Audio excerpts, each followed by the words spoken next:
जय हिंद. नमस्कार. मी संकेत कांटे तुम्हा सर्वांचं पुन्हा एकदा स्वागत करतो आपल्या यूट्यूब पेजवरती. बघा, आपण जे पॉलिटिक्स एक बेसिक स्ट्रक्चर अभ्यासाला सुरुवात केली होती, त्याच्यामध्ये आजचं हे आपलं 9वं लेक्चर असणार आहे. आणि या 9व्या लेक्चरमध्ये आपल्याला काय बघायचं आहे, तर आजचा जो आपला टॉपिक असणार आहे तो असणार आहे आणीबाणी संबंधितच्या काय तरतुदी. इंग्लिशमध्ये सांगायचं झालं तर इमर्जन्सी प्रोव्हिन्सेस. बघा, आणीबाणी जर बघायच्या झाल्या तर ह्या किती प्रकारच्या असतात, तर आणीबाणी जे आहेत ह्या 3 प्रकारच्या असतात. त्याच्यामध्ये एक राष्ट्रीय आणीबाणी असू शकतं, जे आर्टिकल 352 नुसार जे आहे हे लागू होत असते. त्याच्यानंतर एक राष्ट्रपती राजवट असते. राष्ट्रपती राजवट आर्टिकल 356 आणि 365 नुसार लागू होत असते. आणि एक आर्थिक आणीबाणी असते, जी आर्टिकल 360 याच्यानुसार लागू होत असते. बघा, याच्यामध्ये हे लेक्चर बघत असताना आपल्याला बघायला मिळेल की याच्यामध्ये जे खूप सारे केसेस जे आहेत हे सुद्धा होऊन गेलेले आहेत, आणि त्याच्यावरती सुप्रीम कोर्टने दिलेले निकाल सुद्धा महत्त्वाचे आहेत. तर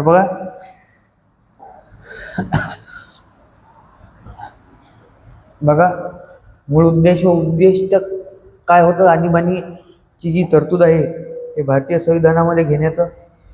तर बघा, याच्यामध्ये आपल्याला बघायला मिळेल की आणीबाणीची तरतूद जी आहे हे देशाचे सार्वभौमत्व, एकता, अखंडता, लोकशाही शासन व्यवस्था आणि राज्यघटनेचे रक्षण करण्यासाठी संविधानाच्या भाग 18 मध्ये आणीबाणीच्या विषयी तरतुदी करण्यात आल्या आहेत.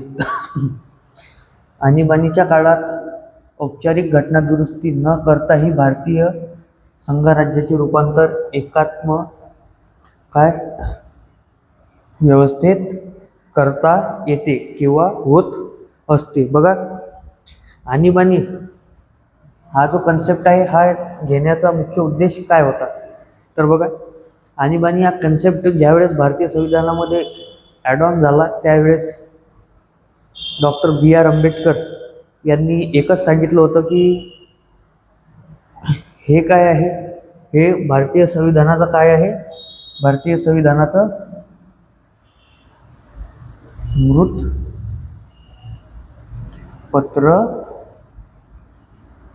आहे. आता मृतपत्र काय आहे याच्यावरती त्यांनी सरळ सरळ सांगितलं होतं की आणीबाणी जी आहे हा एक भारतीय संविधानातील असा घटक आहे जो राजकीय लोकांना जो आहे हा फायदा पोचवू शकतो. त्याच्यामुळे त्यांनी याला संविधानाचे मृतपत्र म्हटले आहे. बघा, आणीबाणीचे 3 प्रकार मी तुम्हाला आधी सांगितलेले आहेत. एक असतं राष्ट्रीय आणीबाणी, आर्टिकल 352, युद्ध, परकीय आक्रमण किंवा सशस्त्र बंडखोरी. याच्यामध्ये 3 टाईप येऊ शकतात, जसं की कुठे युद्ध चालू असेल भारताचं कुठल्या देशासोबत, किंवा कुठल्या परकीय देशाने आपल्यावरती आक्रमण केलेलं असेल, किंवा सशस्त्र बंडखोरी जसं की वाढलेलं नक्सलिझम असेल, किंवा भारतामध्ये कुठे जर दंगे पेटले असतील तर तिचं काय करण्यात येतं, राष्ट्रीय आणीबाणी घोषित करण्यात येते. राष्ट्रपती राजवट. बघा, राज्यातील घटनात्मक यंत्रणा अपयशी ठरल्यास, आपल्या महाराष्ट्रामध्ये कधी लागली होती, आपल्या महाराष्ट्रामध्ये राष्ट्रपती राजवट हे आपल्याला 2021ला लागलेली बघायला मिळेल. बघा, आर्थिक आणीबाणी. आर्थिक आणीबाणी काय होतं, भारताच्या आर्थिक स्थैर्याला किंवा पतनाला धोका निर्माण झाल्यास. आता याच्यामध्ये काय आहे बघा, याच्यामध्ये जिला आपण बँकांची बँक म्हणतो, जी आपली RBI आहे,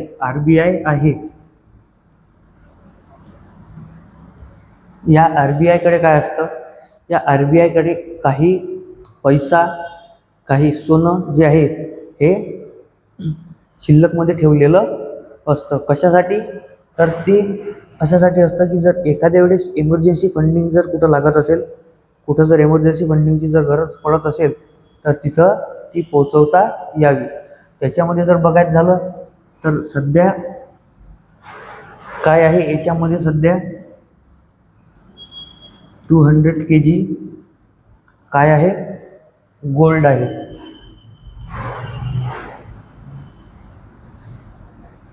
तदनंतर काय आहे, तदनंतर काही फॉरेन करन्सीज आहेत, जसे की US डॉलर्स असतील किंवा अजून कुठल्या देशाचे असतील. तर US डॉलर्स म्हणा तुम्ही, किंवा दिरहम म्हणा, किंवा ज्या देशांसोबत आपल्याला जास्त व्यवहार करायचे आहेत. जसं की बघायचं झालं तर भारत जो आहे हा रशियाकडून तेल मागवतो. तर आता भारताकडे काय असेल, रशियाची जी करन्सी असेल त्याचा काहीतरी मुबलक प्रमाणात जो असेल साठा असेल. आणि तो साठा कशा प्रमाणात असेल की जर भारतामध्ये कुठं जर आर्थिक आणीबाणीची जर स्थिती निर्माण झाली तर काही दिवस जे आहे हे देशाची परिस्थिती सांभाळून घेता यावी यासाठी. बघा,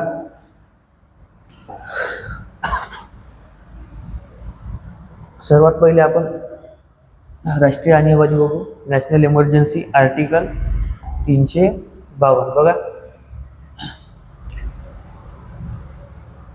याचे 3 प्रमुख घटनात्मक आधार आहेत. बघा, त्याच्यामध्ये काय आहे, युद्ध, दुसऱ्या देशासोबत औपचारिक युद्ध सुरू झाल्यास, जसं की पाकिस्तानसोबत आणि चायनासोबत आपले जे औपचारिक वॉर्स आहेत हे झालेले आहेत. त्यावेळेस आपल्याला बघायला मिळेल 71ला जी आहे ही आणीबाणी लागू करण्यात आली होती. बघा, परकीय आक्रमण, एक्सटर्नल एग्रेशन. बघा, इतर देशांकडून प्रत्यक्ष काय केल्या गेल्यास लष्करी हल्ला. बघा, सशस्त्र बंडखोरी, देशांतर्गत हिंसक किंवा सशस्त्र उठाव जो आहे हा झाल्यास. बघा, बाह्य आणि अंतर्गत आणीबाणी. बघा, याच्यामध्ये सुद्धा जे आहे, जे आपण राष्ट्रीय आणीबाणी बघत आहोत त्याच्यामध्ये एक प्रकार पडतो बाह्य आणीबाणी, म्हणजेच एक्सटर्नल इमर्जन्सी, युद्ध किंवा परकीय आक्रमण या आधारावर घोषित केली गेलेली आणीबाणी, जिला आपण काय म्हणतो, बाह्य आणीबाणी म्हणजेच एक्सटर्नल इमर्जन्सी. बघा, अंतर्गत आणीबाणी म्हणजेच इंटरनल इमर्जन्सी, सशस्त्र बंडखोरी या आधारावर घोषित केली जाते.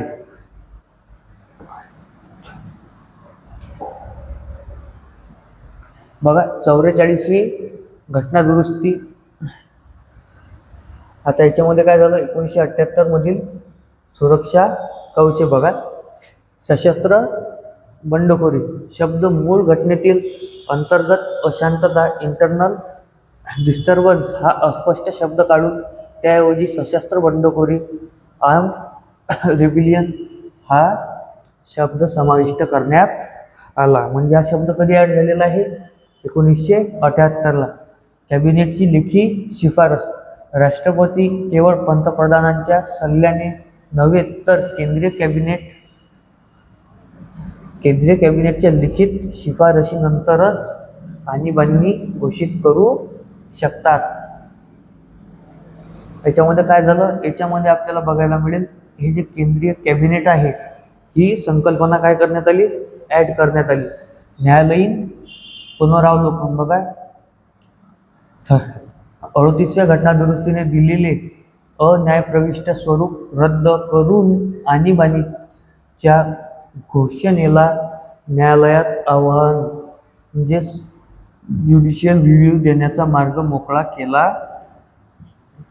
म्हणजे याच्यावरती काय करण्यात आलं की जर बघायचं झालं तर जे 38वी घटना दुरुस्ती झालेली आहे त्याच्या अगोदर काय होतं की याच्यावरती तुम्हाला ज्युडिशियल रिव्ह्यू जो आहे हा देता येत नव्हता किंवा मागता येत नव्हता. पण आता काय करता येतो, मागता येतो. बघा, पुढे काय आहे, संसदेची मंजुरी, बहुमत व कालावधी. बघा, याच्यामध्ये जे संसद आहे हे कसं कार्य करत असते. संसदेची मुदत किती असते, तर मुदत जी आहे ही 30 दिवसांची म्हणजेच एका महिन्याची मुदत असते. संसदेची मंजुरी व बहुमत. बघा, आणीबाणीच्या घोषणेला संसदेच्या दोन्ही सभागृहांकडून एका महिन्याच्या आत काय मंजुरी मिळणे आवश्यक असते. मूळ घटनेत किती होते? 2 महिने जी आहे ही तरतूद होती, पण ती 1 महिना करण्यात आली. त्याच्यामध्ये मत कसं असायला हवं? विशेष बहुमत म्हणजे स्पेशल मेजॉरिटी. दोन्ही सभागृहात एकूण सदस्य संख्येपैकी बहुमत प्लस उपस्थित व मतदान करणाऱ्यांचे 2/3 बहुमत आवश्यक आहे. कालावधी बघा, एकदा मंजूर झाल्यावर आणीबाणी 6 महिने राहते. संसदेच्या दर 6 महिन्याच्या मंजुरीने ती अनिश्चित काळासाठी वाढवता येते. बघा, याच्यावरती काय झालेले आहेत? या कन्सेप्टवरती जे आहेत ह्या टीका झालेल्या आहेत. हा कन्सेप्ट तुम्ही लक्षात ठेवा. म्हणजेच काय, 6 महिन्याने आपल्याला माहिती आहे की एक अधिवेशन जे आहे, एक हिवाळी आणि एक उन्हाळी अधिवेशन जे आहे संसदेचं पार पडत असते. आता जे अधिवेशन पार पडत असते त्याच्यामध्ये जर एक वेळेस सर्वांच्या मताने काय करण्यात आलं, बहुमताने काय करण्यात आलं की आणीबाणी लावण्यात आली. पण आता काय, 6 महिने ती आणीबाणी चालली, त्याच्यानंतर डबल 6 महिने लावण्यात आली. पण जर त्या ठिकाणी जर त्या आणीबाणी लावण्याचं जर कामच नसलं तर काय? बघा, राष्ट्रीय आणीबाणीच्या समाप्ती कशी होऊ शकते? बघा, राष्ट्रपतीद्वारे समाप्ती होते. राष्ट्रपती कोणत्याही वेळी दुसऱ्या घोषणेद्वारे आणीबाणी मागे घेऊ शकतात. यासाठी संसदेच्या मंजुरीची आवश्यकता नसते. बघा, लोकसभेचा विशेष अधिकार 44वी घटना दुरुस्ती.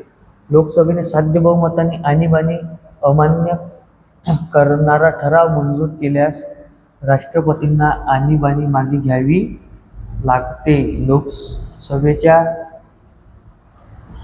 10 सदस्यांनी लेखी नोटीस दिल्यास 14 दिवसाच्या आत विशेष बैठक बोलवण्याचे बंधनकारक असते. बघा, याचे परिणाम काय होऊ शकतात? तर बघा, कार्यकारी अधिकारी म्हणजेच केंद्र सरकार राज्यांना कोणत्याही विषयावर प्रशासकीय निर्देश देऊ शकते. राज्य सरकारे बरखास्त होत नाहीत, परंतु केंद्राच्या पूर्ण नियंत्रणाखाली काम करतात. कायदेविषयक अधिकार बघा, लेजिस्लेटिव्ह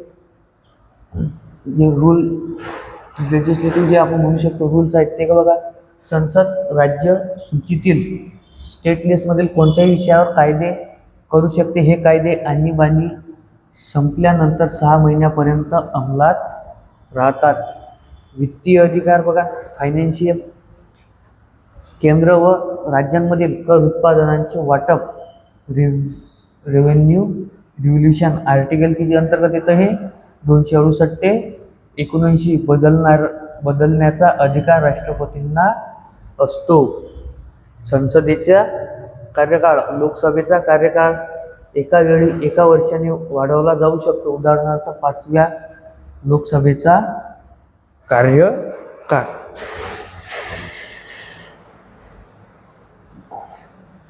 पुढे बघा, मूलभूत हक्कांवर होणारे परिणाम. 358 सस्पेन्शन ऑफ आर्टिकल 19. राष्ट्रीय आणीबाणी लागू होताच कलम 19 मधील 6 मूलभूत स्वातंत्र्य आपोआप निलंबित होतात.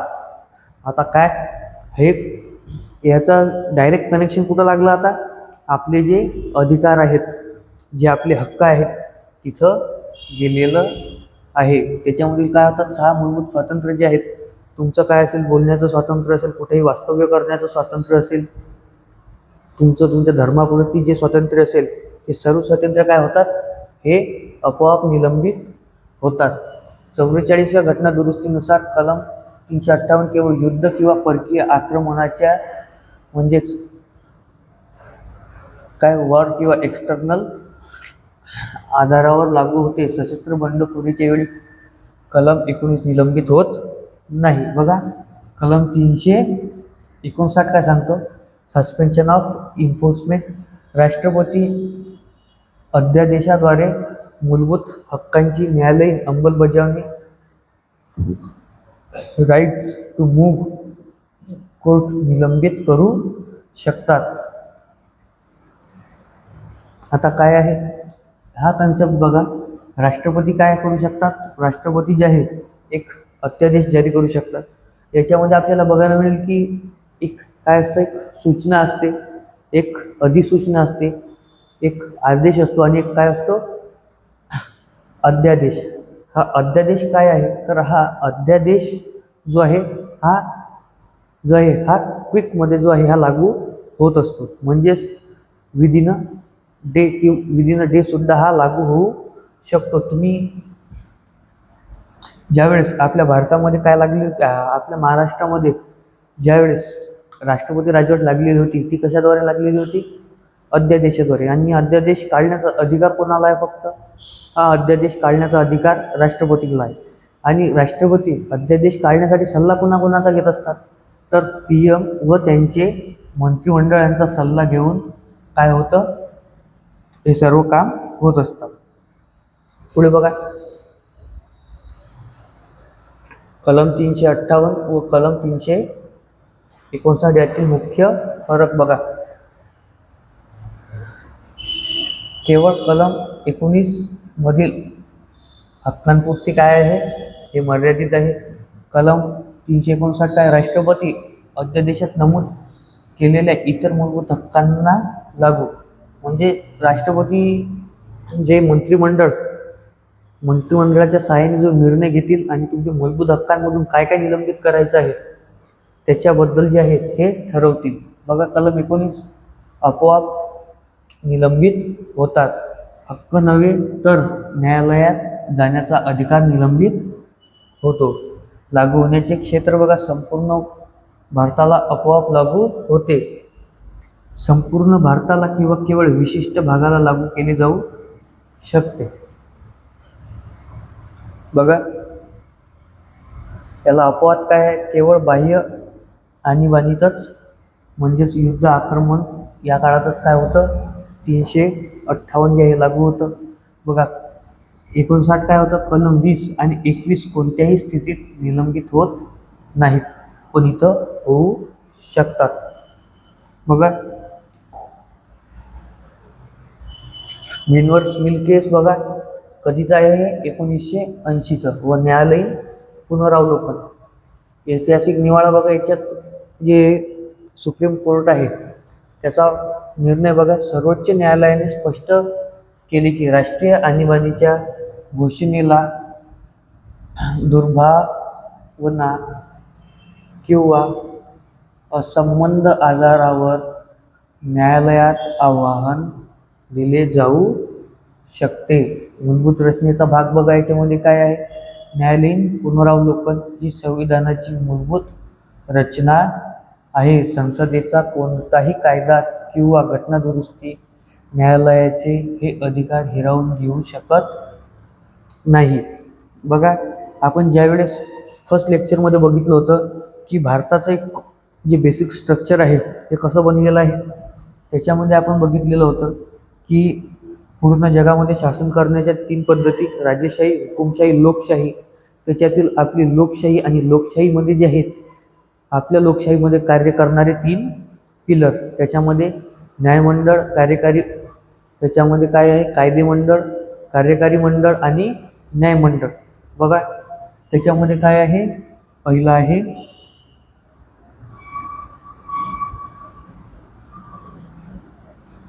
कायदेमंडळ,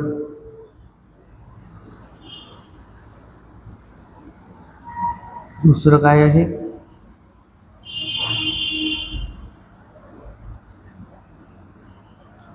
कार्यकारी मंडळ आणि तिसरं काय आहे? न्यायमंडळ. आणि त्याच्यामध्ये सुद्धा आपण बघितलं होतं की हे जे न्यायमंडळ आहे हे कसं आहे? हे स्वतंत्र आहे. या न्यायमंडळाला, कायदेमंडळामध्ये आपण बघितलं होतं की याच्यामध्ये कोण येतं? संसद येते भारताची. काय येते? याच्यामध्ये आपली संसद येते. कार्यकारी मंडळामध्ये कोण येतं? PM व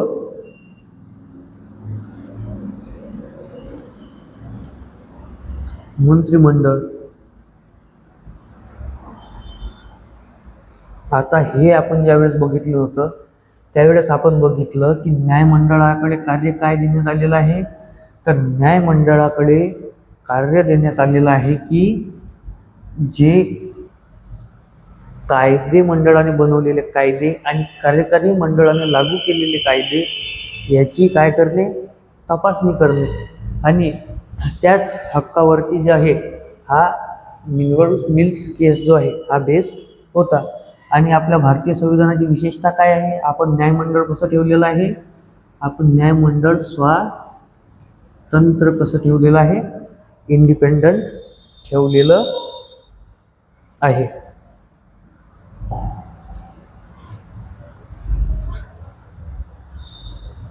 बघा, भारतातील आजवरच्या 3 राष्ट्रीय आणीबाणी आपण बघूया.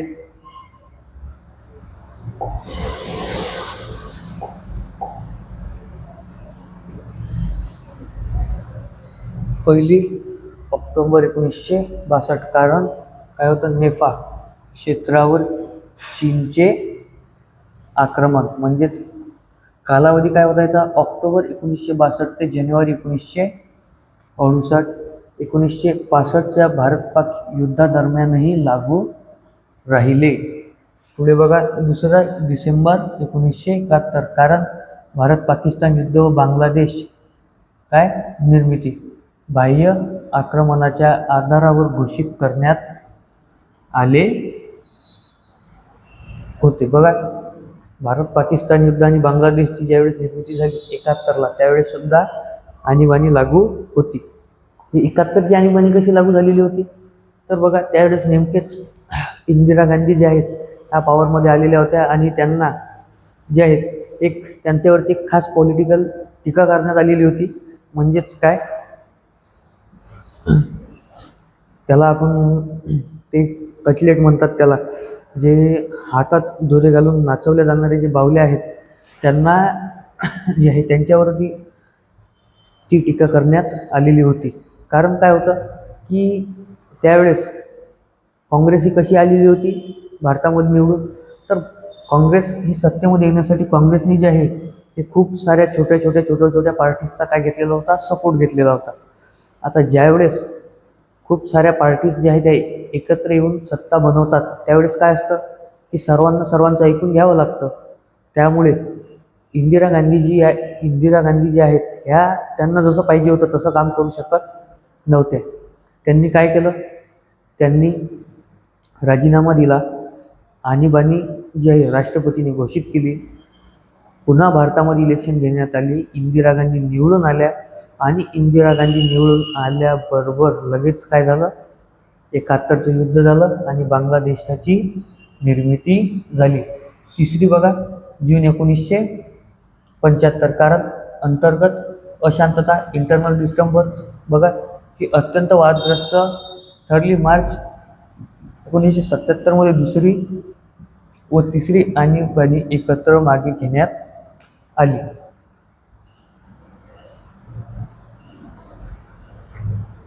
हिची मागं घेण्याची डेट किती आहे, मार्च 1977, आणि तिसरी जी आहे तिची सुद्धा मार्च 1977. आता या काळामध्ये काय झालेलं होतं, या काळामध्ये आपल्याला बघायला मिळेल की आपल्या भारतामध्ये अन्नाचा पडलेला काय होता, तुटवडा पडलेला होता. आणि याच काळामध्ये काय झालेली होती, आपल्या भारतामध्ये ग्रीन रिव्होल्युशन जे आहे हे झालेलं आपल्याला बघायला मिळेल. बघा, आता याच्यामध्ये आपण बघूया राष्ट्रपती राजवट. बघा, राष्ट्रपती राजवट कलम 356 अंतर्गत जे आहे हे लागू होतं. जर राष्ट्रपतींना राज्यपालांच्या अहवालावरून किंवा अन्य मार्गाने खात्री पटली की संबंधित राज्याचे शासन संविधानातील तरतुदीनुसार चालवणे अशक्य झाले आहे. आता काय झालं, आपल्या महाराष्ट्रामध्ये 2021ला आपल्याला बघायला मिळेल की ही परिस्थिती निर्माण झाली होती. कारण कुठलंही एक पार्टी जी आहे ही काय येत नव्हती, सत्तेमध्ये येत नव्हती. देवेंद्र फडणवीस सत्तेमध्ये आले, किती दिवस राहिले, 1.5 दिवस राहिले, ते सत्तेवरून हटले. त्याच्यानंतर जी महाराष्ट्राची CMची जी खुर्ची आहे ही किती दिवस रिकामी होती, तब्बल 10 दिवस जी आहे ही रिकामी होती. सर्वजण जे आहेत हे कोणाचे किती आमदार फोडता येतील याच्या मागे लागलेले होते. बघा आता हे चालू असताना आपल्याला बघायला मिळेल की राज्यपाल यांनी एक अहवाल जो आहे हा राष्ट्रपतींकडे पाठवला आणि महाराष्ट्रामध्ये 10 दिवसांसाठी राष्ट्रपती राजवट लागू झाली. राष्ट्रपती राजवट लागू झाल्यानंतर तो राज्याचा कारभार जो आहे हा राज्यपालाच्या अंतर्गत चालत असतो, ना की मुख्यमंत्रीच्या अंतर्गत. तसंही बघायचं झालं तर आपल्या भारतीय संविधानामध्ये आपल्याला काय बघायला मिळेल, सर्वोच्च पद कुठलं आहे, तर सर्वात वरती पद देण्यात आलेलं आहे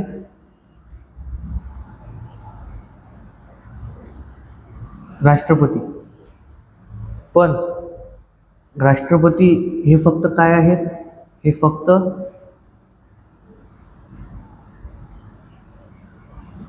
घटनात्मक प्रमुख आहेत.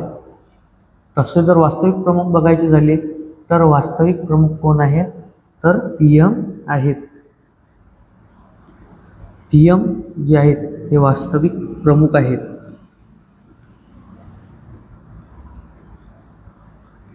कारण की राष्ट्रपतीला कुठलाही निर्णय घ्यायचा असेल तर पंतप्रधान आणि त्यांचे मंत्रिमंडळ यांचा सल्ला घेणे जे आहे हे मॅन्डेटरी असतं.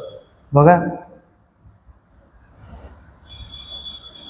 कलम 365 बघा, जर एखाद्या राज्याने केंद्र सरकारने दिलेल्या वैध प्रशासकीय निर्देशांचे पालन केले नाही किंवा त्याची अंमलबजावणी करण्यास अपयशी ठरले तर राष्ट्रपती राज्यात कलम 356 लागू करू शकतात. पुढे बघा संसदेची मंजुरी, बहुमत व कमाल मुदत. बघा संसदेची मंजुरी किती असतं आणि वेळ किती, 2 महिने. प्रक्रिया बघा, घोषणेनंतर 2 महिन्याच्या आत विदिन 2 मंथ्स संसदेच्या दोन्ही सभागृहांकडून मंजुरी मिळणे आवश्यक. साधे बहुमत म्हणजे ज्याला जास्त जे आहे हे वोट लागत नाही, किती, सिंपल मेजॉरिटी. मंजुरीसाठी संसदेतील केवळ साध्य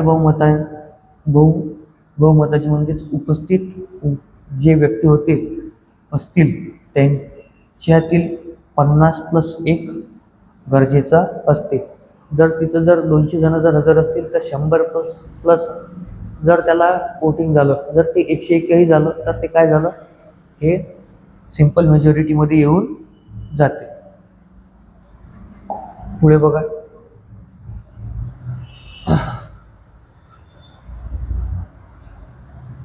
बघा 44व्या घटना दुरुस्तीनुसार 1978ला राष्ट्रपती राजवट 1 वर्षापेक्षा जास्त काळ वाढवण्यासाठी पुढील 2 अटी पूर्ण असणे अनिवार्य आहे. बघा संपूर्ण भारतात किंवा संबंधित राज्याच्या कोणत्याही भागात राष्ट्रीय आणीबाणी आर्टिकल 352 अंमलात असावी. 2 निवडणूक आयोगाचे प्रमाणपत्र. केंद्रीय निवडणूक आयोगाने इलेक्शन कमिशन ऑफ इंडियाने काय प्रमाणित केले पाहिजे की अडचणीमुळे संबंधित राज्यात विधानसभेच्या सार्वत्रिक निवडणुका घेणे अशक्य आहे. जर ह्या 2 अटी जर लागू झाल्या तर त्या राज्यामध्ये जे आहे हे 1 वर्षापेक्षा जास्त जे आहे राष्ट्रपती राजवट लागू होऊ शकते. बघा मंत्रिमंडळ बरखास्ती. बघा राष्ट्रपती राज्याच्या मुख्यमंत्र्याच्या नेतृत्वाखालील मंत्रिमंडळ बरखास्त करतात.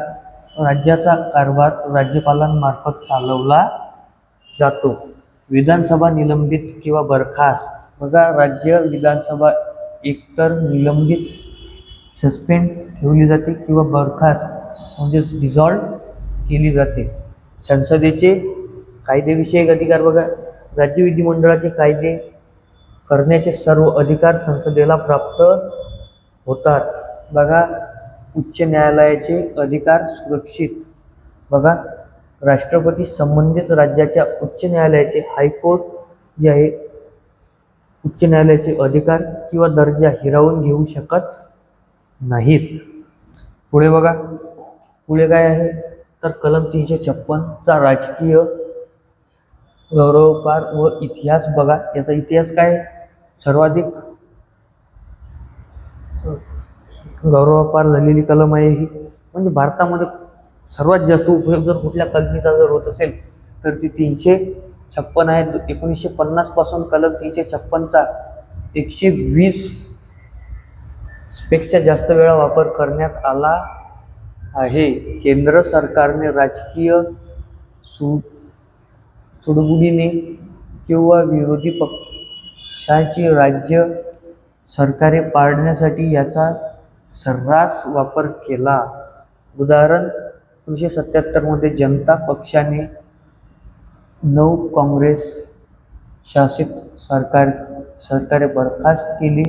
1980 काँग्रेसने परत येऊन 9 विरोधी सरकारे बरखास्त केली. म्हणजे हे काय झालं, हे यांच्या पॉलिटिकल प्रॉफिटसाठी जे आहे या कलमचा वापर जो आहे हा खूप वेळा केला गेलेला आहे. हे जे कलम 356 म्हणा किंवा हा जो पार्ट आहे आणीबाणीचा, या आणीबाणीच्या पार्टला याचसाठी डॉक्टर B.R. आंबेडकर यांनी म्हटलं होतं की हा पार्ट भारतीय संविधानाचा काय ठरणार आहे, मृतपत्र ठरणार आहे. आणि हा जो आहे हा पार्ट जो आहे हा सर्वात जास्त राजकीय लोकांच्या उपयोगात येणार आहे. तो त्यांनी याच कारणामुळे म्हटला होता. पुढे बघा,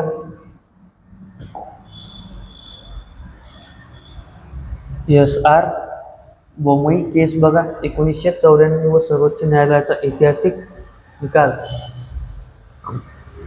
कलम 356ची घोषणा पूर्णपणे न्यायिक पुनरावलोकनाच्या कक्षेत येते.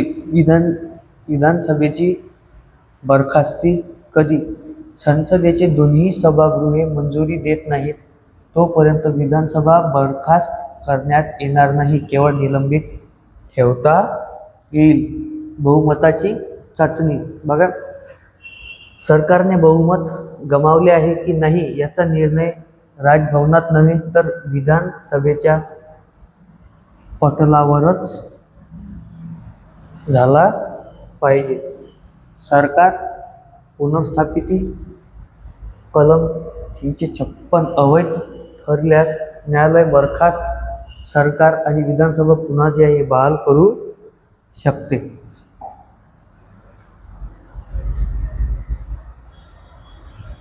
बघा, सरकारी आणि पुंछ आयोगाच्या काय शिफारसी बघा. सरकारी आयोग कधीचा आहे, 1983चा. याच्यामध्ये जे आहे कलम 356चा वापर केवळ शेवटचा पर्याय म्हणजे लास्ट ऑप्शन म्हणून अत्यंत दुर्मिळ प्रसंगी करावा. कलम 356 वापरण्यापूर्वी राज्याला पूर्वसूचना व इशारा दिला पाहिजे. बघा, पुंछ आयोग 2007चा आहे. याने काय दिलेलं आहे, स्थानिक आणीबाणी जे आहे ते संपूर्ण राज्यात आणीबाणी न लावता केवळ बाधित जिल्हा किंवा भागातच कलम 356 लागू करावे. राज्यपालांना हटवण्यासाठी स्पष्ट मार्गदर्शक तत्त्वे असावीत. हे झालं आपलं राष्ट्रपती राजवट. आता आपल्याला बघायचं आहे आर्थिक आणीबाणी. बघा, आर्थिक आणीबाणीचा आधार बघा. याचा जर बघायचं तर याचा घटनात्मक आधार याला कोण देतो, कलम 360 देतो. जर राष्ट्रपतींना खात्री पटली की अशी परिस्थिती निर्माण झाली आहे ज्यामुळे भारताचे किंवा त्याच्या कोणत्याही भागाचे आर्थिक स्थैर्य, फायनान्शियल स्टॅबिलिटी किंवा पत जे आहे धोक्यात आली आहे तर ते आर्थिक आणीबाणी घोषित करू शकतात. 44वी घटनादुरुस्ती बघा.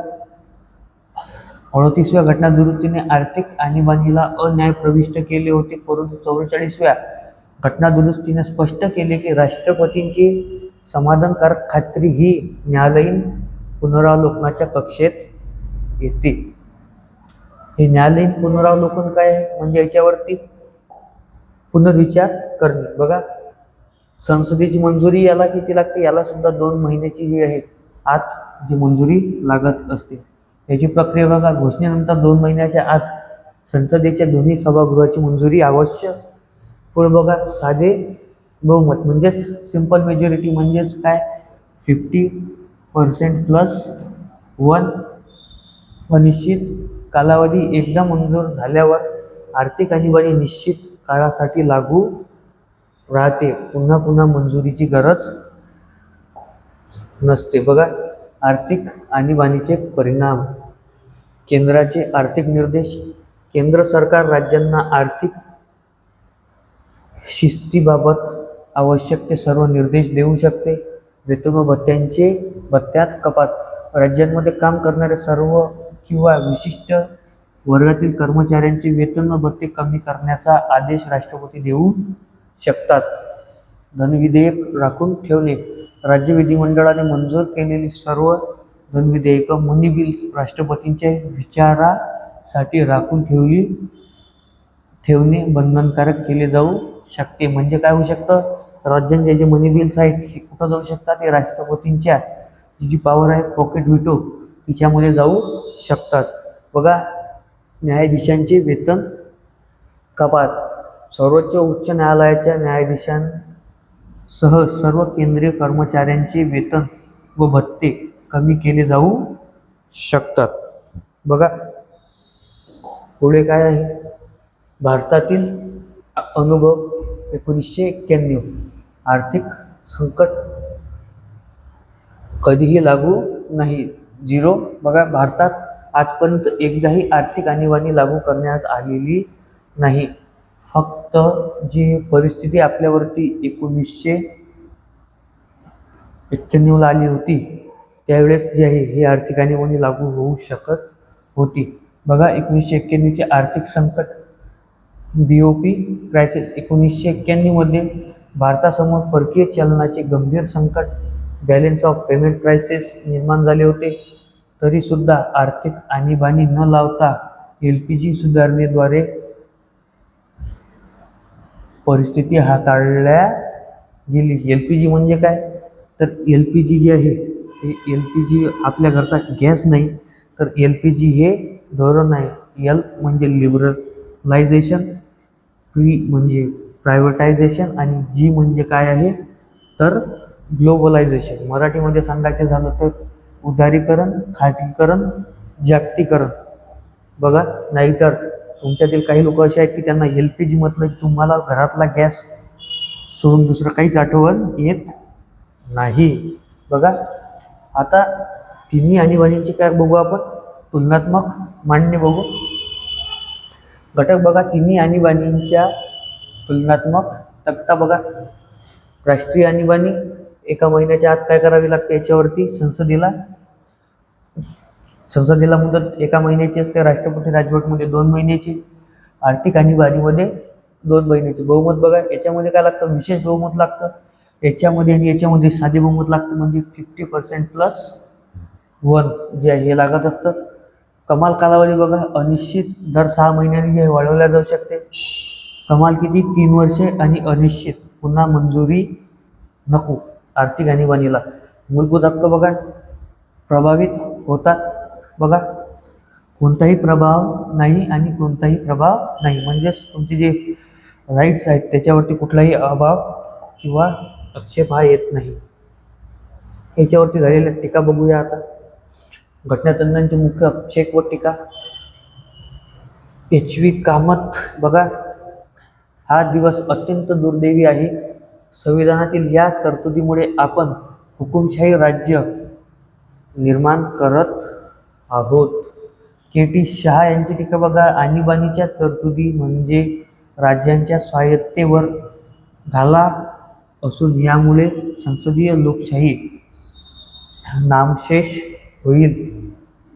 HN कुंजरू बघा, या तरतुदीमुळे राज्यांची आर्थिक व प्रशासकीय स्वायत्तता नष्ट होऊन केंद्र सरकार हुकुमशहा बनेल. पुढे बघा, संघराज्य रचनेतील विनाश व अति केंद्रीकरण. संघराज्य वादावर आघात. राज्यांची स्वायत्तता संपुष्टात येते आणि केंद्र सरकार अमर्याद शक्तिशाली बनेल. राज्यपालांचा वापर केंद्राचा राजकीय प्रतिनिधी म्हणून केला जाईल. सहकार्यात्मक संघराज्याला मोठा तडा जातो. राष्ट्रपतींच्या अधिकारांचा गैरवापर. सत्ताधारी पक्ष निवडणुका जिंकण्यासाठी किंवा राजकीय सुडापोटी कलम 356 चा वापर करतो. केंद्रीय कॅबिनेटच्या सल्ल्याने राष्ट्रपतींचे पद नाममात्र ठरून केंद्र वरचढ होते. म्हणजे जर बघायचं झालं तर या तिन्ही आणीबाण्या ज्या आहेत याच्यामध्ये काय होतं, जे संपूर्ण पॉवर आहे कुठं जाते, तरी संपूर्ण पॉवर जे आहे हे केंद्र सरकारच्या हाती जात असते. त्याच्यामुळे काय होतं की राज्यांची स्वायत्तता जी आहे हे टिकून राहू शकत नाही. हे असे काही जे आहेत हे विचारवंतांचे विचार आहेत. बघा, ज्यावेळेस तुम्ही कॉम्पिटिटिव्ह एक्झामचा स्टडी करत आहात त्यावेळेस तुम्हाला जे आहेत हे उजव्या विचाराचे सुद्धा लेखक मिळतील आणि डाव्या विचाराचे सुद्धा लेखक मिळतील. तुम्हाला काय करायचं आहे, तुम्हाला दोघांमधील जे तुमच्या कामाचा टॉपिक असेल तो कामाचा टॉपिक घेऊन तुम्हाला पुढे जायचं आहे. असं नाही आहे की तुम्ही जे आहे हे पूर्ण उजव्या विचारांच्या व्यक्तीकडे वळलेले आहात किंवा डाव्या विचारांच्या व्यक्तीकडे वळलेले आहात. तुम्हाला आन्सर रायटिंगमध्ये तुम्हाला बघायला मिळेल, तुम्हाला कुठंतरी तुलनात्मक सुद्धा विचारलेलं असेल, तुम्हाला कुठं तुमचं मत विचारलेलं असेल. त्यावेळेस जे आहे हे तुमचं मत जर विचारलं आहे तर तुम्हाला जे आहे हे बॅलन्स जावं लागेल. तुम्हाला जर तुलनात्मक विचारलेलं आहे तर तुम्हाला थोडंसं डाव्या बाजूला वळावं लागेल. तुम्हाला जर त्याच्यावरती विश्लेषण विचारलेलं आहे तर तुम्हाला उजव्या बाजूला वळावं लागेल. त्याच्यामुळे तुमचा स्टडी जो आहे हा कसा असायला पाहिजे, हा फ्लेक्झिबल असायला पाहिजे. बघा, मूलभूत हक्कांचे हनन व लोकशाहीतील धोका. बघा, नागरिकांच्या स्वातंत्र्यावर गदा. 1975च्या आणीबाणीत मूलभूत हक्क निलंबित करून हजारो राजकीय नेते, पत्रकार व नागरिकांना विना चौकशी स्थानबद्ध करण्यात आले. वृत्तपत्रांवर सेन्सॉरशिप लादली गेली, ज्यामुळे अभिव्यक्ती स्वातंत्र्य जे आहे संपुष्टात आले. हे काय आहे आपलं, हे आपला नवीन संसद भवनाचा काय आहे, परिसर आहे. बघा, डॉक्टर B.R. आंबेडकर यांचं वाक्य जे मी तुम्हाला सुरुवातीला सांगितलेलं ते बघा, यांनी काय केलेलं आहे, याला डेट लेटर जे आहे म्हटलेलं आहे. मला आशा आहे की कलम 356 हे कायम वृत्तपत्र डेट लेटर म्हणून पडून राहील आणि त्याचा वापर करण्याची वेळ कधीही येणार नाही. बघा, याची वास्तविक स्थिती काय होती, डॉक्टर बाबासाहेब आंबेडकरांना आशेच्या विपरीत कलम 356 वृत्तपत्र राहण्याऐवजी सत्ताधाऱ्यांच्या हातातील घातक शस्त्र डेडली वेपन बनले, अशी टीका आज जी आहे ही केली जाते. कारण की याचा गैरवापर हा भारतामध्ये जो आहे हा खूप झालेला बघायला मिळतो. बघा पुढे काय आहे, पुढे आता आपलं आन्सर रायटिंगकडे वळूया आपण. तुम्हाला कलम 356 याच्यावर होणारा गैरवापर हा भारतीय संघराज्य समोरील मोठे आव्हान ठरलं आहे. SSR मुंबई केस आणि 44व्या घटना दुरुस्तीने यावर कशी सुरक्षा कवचे निर्माण केली आहेत. 250 शब्दात जे आहे हे लिहा, गुण 15. आणि हा प्रश्न 2018 UPSC मेन्सचा आहे. प्रस्तावना बघा, प्रस्तावना मुख्य भाग 2 आणि निकष हे तुमचं जे आहे एक स्ट्रक्चर असायला हवं. आणि हे लिहिल्यानंतर याचा तुम्ही फोटोज जे आहेत हे माझ्या नंबरवरती पाठवू शकता. माझा नंबर जो आहे हा डिस्क्रिप्शनमध्ये आहे, किंवा जर तुम्ही इंस्टाग्रामवर बघत असाल तर तुमच्या माझ्या इंस्टाग्रामच्या बायोमध्ये सुद्धा आहे. त्याच्यामुळे आन्सर लिहिल्यानंतर मला पाठवा, मी त्याच्यावरती तुम्हाला सांगू शकेल की याच्यामुळे तुमचा काही सुधारणा आवश्यक आहेत की नाही. पुढे बघा, आजचं लेक्चर जे आहे इथंच संपलेलं आहे. आता याच्यामध्ये तुम्हाला स्पष्ट दिसत असेल की कुठल्या पुस्तकाचा संदर्भ घेतला जात आहे, एम लक्ष्मीकांत. तर मीही तुम्हाला सांगेल की जर तुम्ही UPSC राज्यसेवा कंबाईन किंवा कुठल्याही आफ्टर ग्रॅज्युएशनच्या एक्झामची जर तयारी करत असाल तर पॉलिटीसाठी बुक तुम्ही जे आहे हे एम लक्ष्मीकांत प्रेफर करा. तर भेटू नेक्स्ट लेक्चरमध्ये. जय हिंद, जय भारत.